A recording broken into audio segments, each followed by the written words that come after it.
유대의 한 랍비가 어느 유대인에게 이렇게 물어보았습니다. 당신이 길에서 돈이 많이 들어있는 지갑을 두었다면 어떻게 하시겠습니까?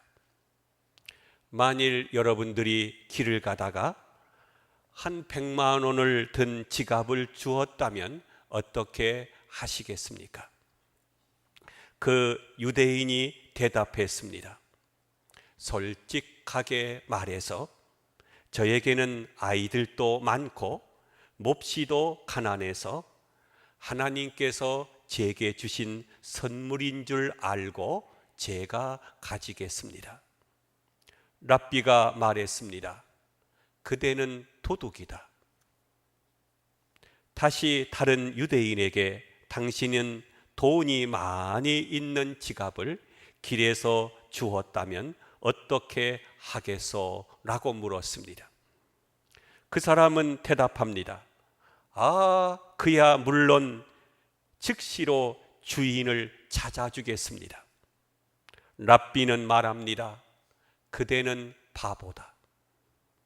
또다시 유대인에게 물었습니다. 그대는 돈이 많이 들어있는 지갑을 주었다면 어떻게 하겠소? 그 사람은 대답합니다. 돌려주어야 한다는 것을 잘 알고 있습니다.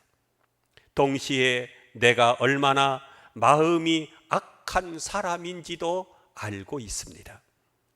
내가 얼마나 유혹에 약하다는 것을 잘 알고 있습니다. 그런 경우가 정말로 내 앞에 일어났다면 그 돈 지갑을 어떻게 할 것인지 나도 모르겠습니다. 모든 것은 하나님의 은총에 달려 있습니다. 라고 말했습니다. 그러자 랍비가 말했습니다. 그대 말이 옳도다. 우리는 종종 다른 사람을 비난합니다. 툭 하면 원칙론을 내세우는 사람들이 있습니다. 그러나 그 원칙 앞에 나는 얼마나 정직했습니까? 나 자신이 어떤 존재였습니까? 죄 앞에 얼마나 당당했으며 유혹 앞에 얼마나 꿋꿋했습니까? 얼마나 유혹을 물리칠 수 있었습니까? 물리쳐야 한다고 외친다고 해서 물리쳐지는 것입니까? 이것이 원리다, 원칙이다 라고 쓸데없는 소리 하기를 언제까지 할 것입니까? 문제는 하나님의 은총이 아니고서는 내게 오는 유혹을 물리칠 수 없고 죄를 이길 수도 없고 나도 별 수 없는 사람이라는 것입니다. 다소라도 내가 정직했다면 그것은 하나님의 은혜요. 다소라도 내가 깨끗했다면 하나님께서 내게 그런 유혹이 없도록 나에게 길을 열어주셨기 때문입니다. 오직 은혜, 오직 은총으로.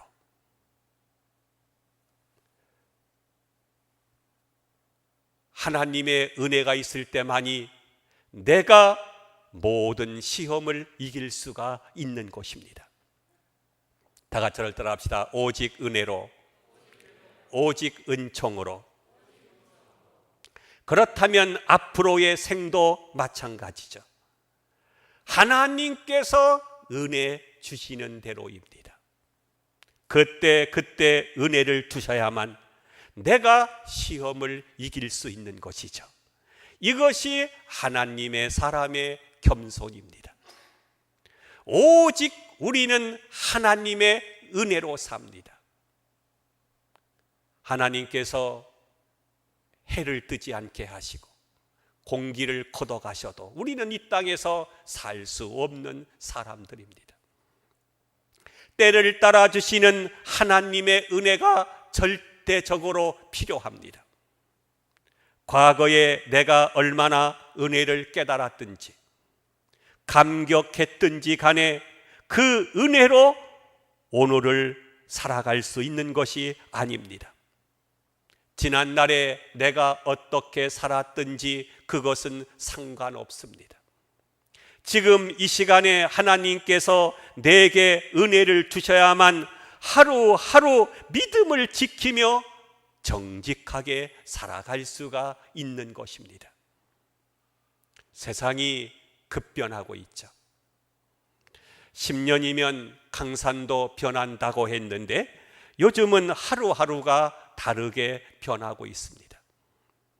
아주 곤두박질치며 급변하고 있죠. 그런 거로 우리는 더 큰 은혜를 받아야 하겠습니다. 또 필요도 달라지고 있습니다. 전에는 저런 것이 필요했는데 오늘은 이런 것이 필요합니다. 내 욕심도 내 마음도 자꾸만 변하고 있습니다. 그런 거로 또다시 은혜를 받아야 하겠습니다. 특별히 내 영적인 상태가 변하고 있습니다. 내 믿음이 높을 때도 있고 전혀 흔적을 찾아볼 수 없을 정도로 믿음이 바닥을 칠 때도 있습니다. 오르락 내리락 합니다. 지금은 은혜 받아 넘치는 것 같지만 한두 주만 지나게 되면 또다시 내려갑니다. 부흥회 때는 은혜가 충만한 것 같아도 일주일만 지나면 옛날로 내려갑니다. 그런 거로 또다시 특별한 은혜가 우리들에게 있어야 할 것입니다. 또 내가 시험을 감당할 수 있는 능력의 수준에 있지를 못합니다. 보잘것이 없거든요. 그것을 안다면 우리는 또다시 하나님의 은혜를 입어야만이 이 모든 어려움 속에서 믿음을 지켜나갈 수가 있는 것입니다. 이것이 진실하고 겸손한 사람의 마음가짐입니다. 문제는 은혜입니다. 여러분, 은혜가 무엇일까요? 흔히들 그저 내 소원이 이루어지는 것, 그것을 은혜로 생각하기 쉽습니다. 좋은 집이 생기고 건강해지고 재반사가 두루두루 잘 되면 은혜라고 생각하는 사람이 있습니다. 그러나 여러분이 아시는 대로 그렇게 일이 잘 되면 은혜로워지는 것입니까? 소위 선진국이니 뭐니 하는 곳에 잘 사는 사람들을 눈여겨보십시오. 경제적으로 정치적으로 안정이 됐지만 그로 인해서 사람들은 더 타락해지기 시작했습니다. 신앙도 저버리고 말았습니다. 옛날 어려울 때는 하나님 없이는 못 살 것 같아서 새벽 기도하고 금요 심야가 아니라 밤새도록 철야 기도하고 하나님을 붙잡으며 살았습니다. 그런데 지금은 먹고 살만하니까 사람들이 적당한 선에서 예수를 믿으려고 합니다. 옛날 같은 은혜를 사모하는 간절함이 나에게 없는 것이죠. 구제 받을 수 없는 함정에 그저 빠져 들어가는 것을 우리는 얼마나 많이 봅니까? 어떤 사람은요, 외국에 가서 도박을 해가지고 그 많은 돈을 잃고 옵니다. 신문에 나죠. 몇 천만 원, 몇 억을 잃고 오기도 합니다. 빤찍코 갔다가 코가 빠져서 돌아오는 것이죠. 그저 보통 머리 가지고 안 됩니다. 여러분, 돈 없이 그 짓을 했겠습니까? 머리가 잘 돌아가니까 했겠죠. 여러분, 죄를 짓는 사람들을 보면은요, 머리가 기가 막히게 좋아요. 그래서 그 머리를 왜 좋은 쪽에 안 쓰고 그쪽에 쓰냐, 그렇게 얘기를 하잖아요. 이 보이싱, 피싱도 있잖아요. 옛날의 방법이 안 통하면 또 다른 새로운 방법을 통해서 또 돈을 갈취하죠. 그 방법이 얼마나 기가 막힌지요. 많은 사람들이 거기에 또다시 넘어가는 것을 봅니다. 그러니까 머리 좋은 사람이요, 그 짓을 하는 거죠. 그 좋은 머리, 그 돈 가지고 무엇을 하고 돌아다니는 것입니까? 무엇이 은혜입니까? 또 때때로 우리는 은혜를 보상으로 생각할 때가 있습니다. 내가 수고한 것에 대해서 결실이 있으면 은혜로 생각합니다. 내가 노력하더니 되더라, 공부했더니 합격하더라 하면서 내가 수고한 것에 대해서 기대 이상의 보상이 주어질 때에야 야, 이것이 은혜다 라고 생각을 하는 것입니다. 그러나 참된 은혜는 그렇지 않습니다. 모든 것이 하나님의 은혜인 것이죠. 내가 수고한 것도 하나님의 은혜로 된 것이요, 내가 수고한 것 이상의 열매를 거두게 된 것도 알고 보면 하나님의 은혜인 것입니다. 사도 바울은 그의 경험을 통해서 이렇게 고백하고 있죠. 고린도 후서 12장 9절에 보면 내 은혜가, 즉 하나님의 은혜가 내게 족하도다 했습니다. 내게 있는 내 은혜가 충분하다는 것입니다. 그 충만한 은혜, 때를 따라 돕는 하나님의 은혜가 우리들에게 있어야 하겠습니다. 은혜가 충만하면 됩니다. 그러면 낙심하지 않게 되고 교만하지 않게 되고 강할 수 있고 승리할 수 있고 스데반 집사님처럼 돌에 맞아 죽어도 천사의 얼굴을 하고 날 죽이는 자를 위해서 기도할 수 있게 되는 것입니다. 은혜가 충만하니까 스데반이 그렇게 된 것이죠. 은혜, 오직 은혜. 그 은혜가 충만하면 내 환경이야 어찌 되었든지 간에 그게 무슨 상관이 있겠습니까? 은혜의 시각으로 보고 은혜의 가슴으로 느끼고 은혜의 능력을 가지고 살아가게 될 때 나에게는 모든 것이 은혜가 될 수가 있는 것입니다. 은혜로 보면은요, 사람들이 다 예쁘게 보이고 세상이 아름답게 보여요. 세상이 달라진 게 아니라 내 은혜가 있고 없고에 따라서 달라지는 것이죠. 은혜 가운데 사는 사람은 그리스도를 만나게 됩니다. 오늘 본문 14절에 보면 우리에게 큰 대제사장이 계신다고 했습니다.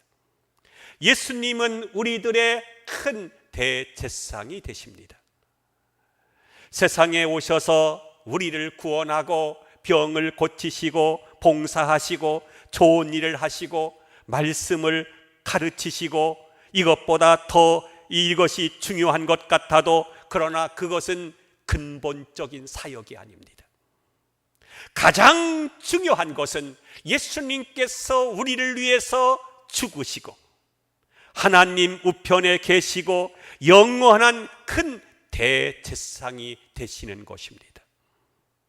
그는 우리를 아십니다. 오늘 본문 15절에 있는 대로 그는 우리와 똑같이 시험을 받으셨다고 했습니다. 그러므로 우리의 모든 고난과 어려움과 시험을 체험하신 분입니다. 15절에 보면 우리의 연약함을 동정하지 못하실 리가 아니요 라고 했습니다. 가만히 보면 요즘 아이들 너무나 자유분방하게 자라서 그런지 모르지만 겁없는 말을 합니다.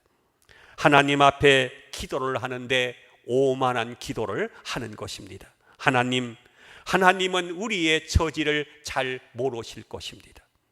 하나님은 영원하시니 순간에 사는 우리를 어찌 하나님이 알겠습니까? 하나님은 변화가 없으신 분인데 변화무쌍한 세상에 사는 우리를 어떻게 알겠습니까? 이러한 기도를 하는 사람을 보았습니다. 나쁜 사람들이죠.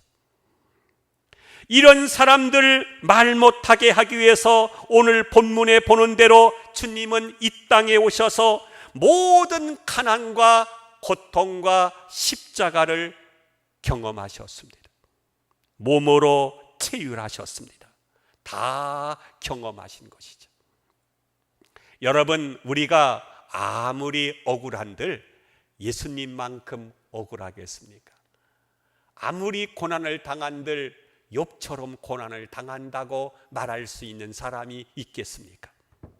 아무리 고통을 당한들 그 고통이 예수님의 십자가의 고통보다 더하겠습니까? 어떤 분이 병원에 입원해서 좀 고생을 합니다. 째고 꿰매고 했나 봅니다. 그래서 얼마나 아프셨습니까? 했더니 예수님의 십자가를 생각했다고 말합니다. 우리들은 수술할 때 마취하고 하지만 예수님께서는 십자가에 못 박히실 때 마취하고 하셨나요? 예수님은 쓸개탄 포도주를 거절하셨습니다. 여러분, 내가 어떠한 고통을 당하든 예수님의 그 아픔과 고통과 부끄러움에다가 어찌 비교할 수가 있겠습니까? 그분은 우리의 모든 고통을 다 당하셨습니다. 그리고 우리의 대제사장으로서 고통을 참으셨습니다. 우리는 그분 앞에 아무런 할 말이 없습니다. 근자의 재미있는 이야기를 들었습니다. 스승이라고 하는 말이 있고 선생이라는 말이 있는데 여러분 어떻게 다르다고 생각을 하십니까? 선생은요, 지식을 배워서 전하는 사람이고, 스승은요, 세상의 진리를 몸으로 느끼고 그것을 다시 삶으로 전하는 분이라고 했습니다. 선생은 단순히 지식만 전하는 사람인데 스승은, 스승을 본받으라고 하잖아요. 말뿐만 아니라 삶으로서 본이 되게 가르치는 사람이 스승이라는 것이죠. 느낌으로 삶으로 가르치는 사람이 스승인 것입니다. 여러분, 선생이 되지 말고 스승이 되십시오. 특별히 교회는 선생이 아니라 스승이 많아야 합니다. 선생이 많으면 교회가 시끄러워요. 삶으로 본을 보이는 스승이 많아야 하는 것입니다. 하나님이 우리들에게 원하시는 것은 스승입니다. 말로만 가르쳐서야 되겠습니까? 그 속에 삶이 없는데. 예수님은 우리의 스승이십니다. 그분은 삶으로 제자들을 가르치셨습니다. 우리들에게 본이 되어 주셨습니다. 그분은 우리가 당하는 모든 고난을 다 경험하셨습니다. 더 우리보다 깊게, 더 크게 다 경험한 분으로 바로 우리들의 대제사장이 되십니다. 그분은 나를 아십니다. 내가 나를 아는 것보다 하나님이 나를 더 잘 아십니다. 기계라고 하는 것은요, 만든 사람은 그 기계를 잘 압니다. 하나님이 우리를 만드셨기 때문에 나보다도 하나님이 나를 더 잘 아시는 것입니다. 그분이 오늘 또 나를 여기까지 오게 하셨습니다. 주님의 은혜 안에 내가 있다는 것을 알아야 합니다. 바로 그것을 깨닫는 것이 은혜입니다. 때를 따라 돕는 은혜, 대단히 중요한 것입니다. 마르틴 루터는 아침마다 2시간을 기도했다고 하죠. 그는 말하기를 만일 하루에 2시간을 기도하지 않고 세상에 나가게 되면 그날은 마귀에게 지는 날이다. 그래서 바쁠 때일수록 오히려 더 많이 기도를 했다고 합니다.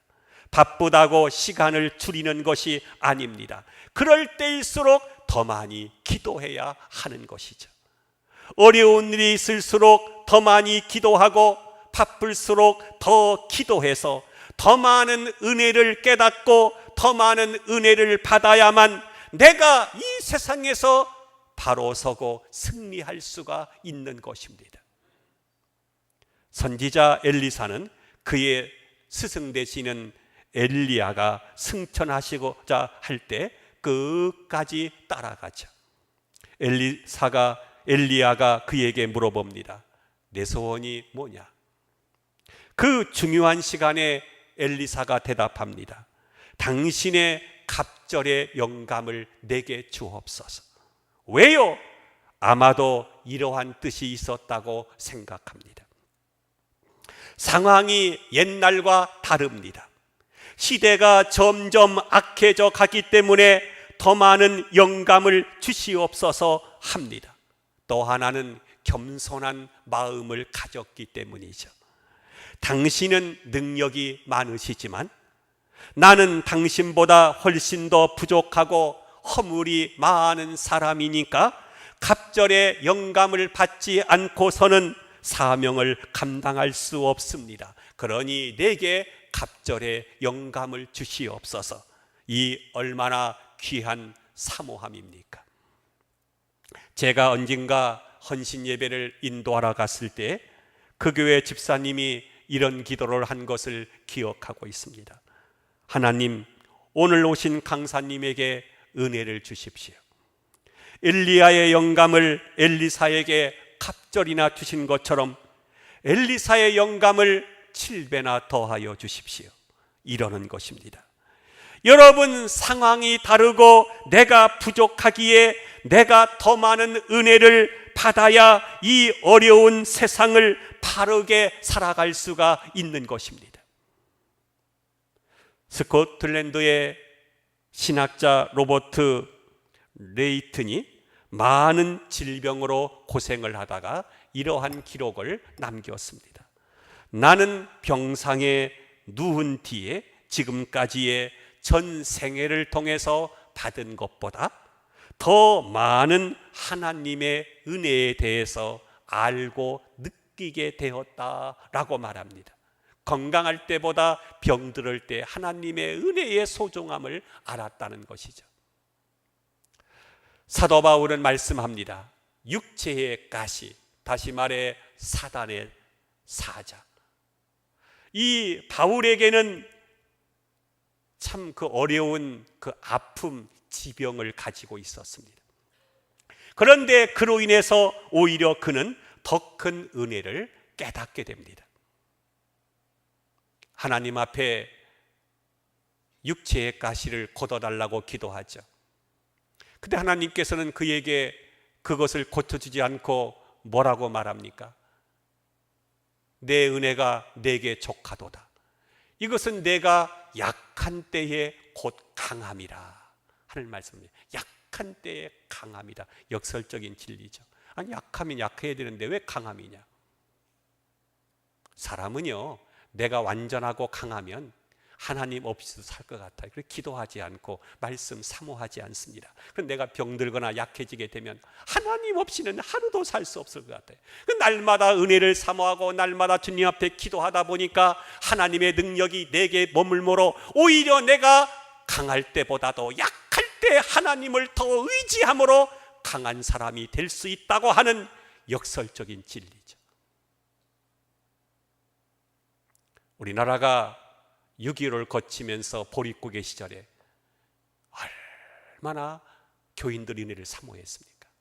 가난했지만요, 새벽기도 잘 나오고 또 철야기도 밤을 아예 새는 거죠.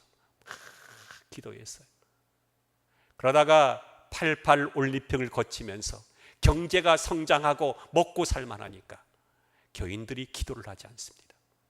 새벽 예배 쉽니다. 철야기도 졸업한 지 오래가 되었습니다.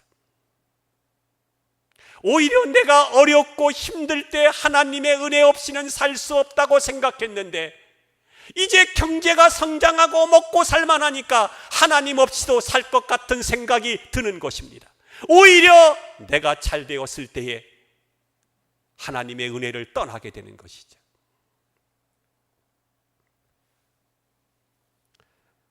약할 때에 하나님의 능력이 내게 머문다. 성 프란체스코를 여러분들은 잘 아실 것입니다.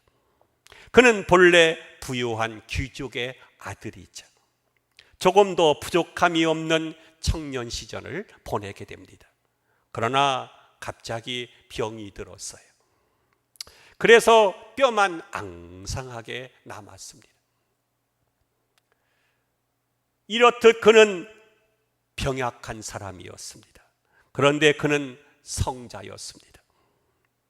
그리고 그는 이렇게 고백합니다. 질병은 예수 그리스도의 은혜였다고. 주님께서는 불청객인 병이 나를 방문하게 하사 나로 하여금 새롭게 하셨습니다. 실패도 질병도 때로는 굴욕도 다 불청객입니다. 그러나 이것이 은혜라고 하는 것을 아는 거기에 위대한 은혜가 있게 되는 것입니다. 내게 주신 은혜가 있습니다. 다른 사람의 은혜와는 다른 은혜죠. 나에게만 주신 은혜가 있습니다. 나는 유별나게 교만하니까 하나님께서 나에게 그런 일을 주셔야만 하고, 내가 유별나게 욕심이 많으니까 나에게는 이런 일이 있어야 된다 하는 것입니다. 내게만 주신 은혜가 따로 있습니다.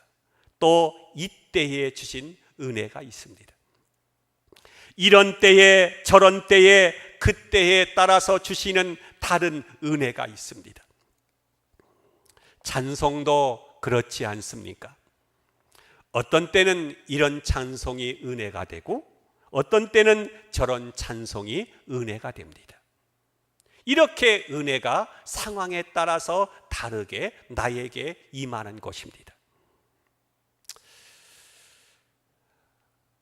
이 빅터 프랭클이라고 하면 아시는 분들이 많은데, 제2차 세계대전 중에 나치 독일에 끌려가서 이 아이슈비츠에서 고생하다가 구사일생으로 살아남은 사람이죠.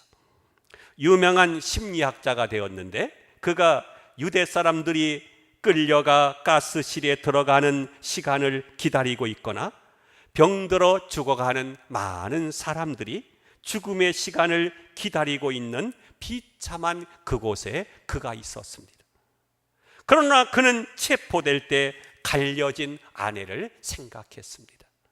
자기가 지금 괴로운 것은 다 잊어버리고 이 같은 고생을 내 아내가 어디선가 하고 있을 텐데 그녀가 얼마나 어렵고 힘들어할까. 연약한 여자의 몸으로 이 고난을 지금 어떻게 감당하고 있을까 해서 그 아내를 위하여 기도하기 시작했습니다. 하나님, 사랑하는 아내에게 위로를 주십시오. 오늘 또 힘을 주십시오. 용기를 주십시오. 사랑하는 아내를 위해서 뜨겁게 기도하는 사이에 그는 점점 용기가 나서 그 많은 고통을 이길 수 있었다고 말합니다. 그는 이렇게 말하고 있습니다. 누구든지 좋으니까. 그대가 사랑하는 사람이 있거든 그 사람의 이름을 불러가면서 기도하라. 그러면 상상도 못할 놀라운 힘이 솟구치게 될 것이다. 내 형편이 어렵다고 그것에 집착하지 말라. 내가 사랑하는 자를 위해서 기도하는 바로 거기에 은혜가 있을 것이다. 열심히 위하여 기도하라고 말합니다. 내가 약할 때에 강함이라. 그리고 내가 약할 때에 하나님의 은혜가 내게 임함을 볼 수가 있습니다. 어제도 오늘도 내일도 하나님의 은혜가 여러분이 사는 날 동안 영원까지 때를 따라 돕는 은혜가 함께 하시기를 주님의 이름으로 축원함을 드립니다.